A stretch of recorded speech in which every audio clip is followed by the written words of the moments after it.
مرنے سے کچھ منٹ پہلے ہی مردہ کچھ ایسی بات اپنے گھر والوں سے کہتا ہے جسے گھر والے نہیں سن پاتے، لیکن یہ باتیں ہم کو اسلام نے بتائی ہیں کہ جیسے ہی انسان کا عین مرنے کا وقت ہوتا ہے، مرنے کے بالکل قریب ہوتا ہے کہ ابھی بس 2-4 منٹ میں اس کی روح نکلنے والی ہے، تو اس مرنے والے انسان کو یہ محسوس ہونے لگتا ہے کہ میری روح نکلنے والی ہے۔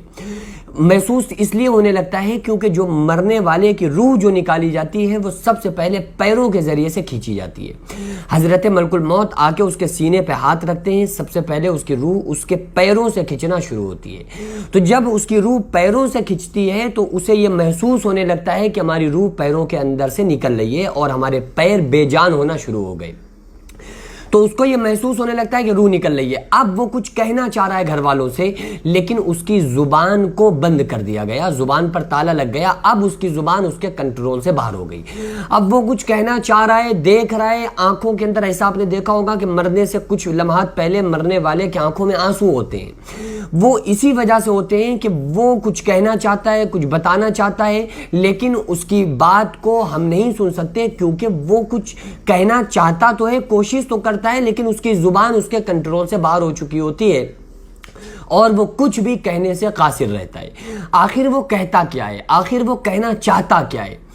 جب اس کی روح پیروں سے نکلتی ہے اور اگر وہ گناہگار بندہ ہوتا ہے، بے نمازی فاسق فاجر ہوتا ہے، تو رب کی طرف سے حکم ہوتا ہے کہ اے فرشتوں اس کی روح کو اس کے پیروں سے کھینچ کر گھٹنوں میں روک دو اور مزید تکلیف کا سبب بناؤ۔ پھر اس کی روح کو کمر میں روک کر زیادہ تکلیف کا سبب بنایا جاتا ہے، پھر اس کی روح کو سینے میں روک دیا جاتا ہے۔ آقا علیہ السلام نے فرمایا کہ اس مرنے سے 2-3 منٹ پہلے جو مردہ محسوس کرتا ہے وہ یہ محسوس کرتا ہے کہ اس کے سینے کے اندر ایک پیس ڈالنے والی چکی سے چل رہی ہوتی ہے۔ وہ مردے کو، اس مرنے والے شخص کو ایسی خطرناک شدت کی پیاس لگتی ہے کہ آقا علیہ السلام نے فرمایا کہ اگر اس کو سمندر پلا دو تو بھی اس کی پیاس نہیں بجھتی۔ اس کو ایسا پسینہ اندر سے آ رہا ہوتا کہ ساری زندگی میں اس کو ایسا پسینہ نہیں آیا ہوتا ہے۔ اس کا منو کے حساب سے انسان کی باڈی کے اندر خون ہوتا ہے، ایک لمحے میں اس کا خون خشک ہو جاتا ہے، جیسے بجلی کا کرنٹ لگنے سے ایک دم خون پر اثر پڑتا ہے۔ یہ تو موت کا جھٹکا ہے، یہ تو موت کا کرنٹ ہے۔ اس کے بعد آقا علیہ السلام نے فرمایا کہ گناہگار بندے کی روح کو اس کے دماغ میں روک دیا جاتا ہے۔ آخر میں اس کی دماغ سے روح کو نکال کر اس کے منہ کے اندر سے، حلق کے اندر سے جب اس کی روح کو کھینچا جاتا ہے تو اس مرنے والے شخص کا منہ کھلا رہ جاتا ہے۔ عام طور سے ایسا ہوتا ہے کہ مردے کا منہ کھلا رہ گیا، کیونکہ وہ منہ کے ذریعے سے ہی اس کی روح کو کھینچا جاتا ہے۔ ایسا بھی آپ نے دیکھا ہوگا کہ اس کی آنکھیں کھلی رہ جاتی ہیں۔ کیوں کھلی رہتی ہیں؟ کیونکہ وہ مرنے والا شخص اپنی روح کو نکلتا ہوا اپنی آنکھوں سے دیکھتا ہے، اور مرنے سے پہلے وہ جو باتیں کہتا ہے، وہ جو کہنے کی کوشش کرتا ہے، وہ یہی کہنے کی کوشش کرتا ہے کہ یہ جو ہم پر بیت رہی ہے، ہم پر گزر رہی ہے، یہ ایسی سختی ہے کہ اگر تم سارے لوگوں پر ڈال دی جائے تم سارے کے سارے لوگ ہلاک ہو جاؤ گے۔ اگر نیک بندہ ہوتا ہے، وہ مرنے والا انسان نیک ہوتا ہے، تو وہ آقا علیہ السلام کی حدیث کا جو مفہوم ہے کہ وہ نیک بندہ ہوتا ہے، جو کہنے کی کوشش کرتا ہے کہ لوگوں کل نفس ذائقۃ الموت، ہر انسان کو موت کا ذائقہ چکھنا ہے۔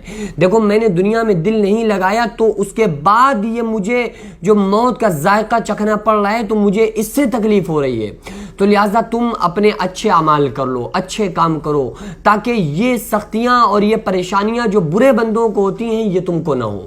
اور برا بندہ ہوتا ہے تو وہ اپنے ہی بارے میں بتانے کی کوشش کرتا ہے، اپنے گھر والوں سے، عزیز و اقربا سے، بچوں کو، کہ اے میرے بچوں، اے میرے گھر والوں، سنو یہ تکلیف جو مجھ پر بیت رہی ہے گناہوں کا نتیجہ ہے۔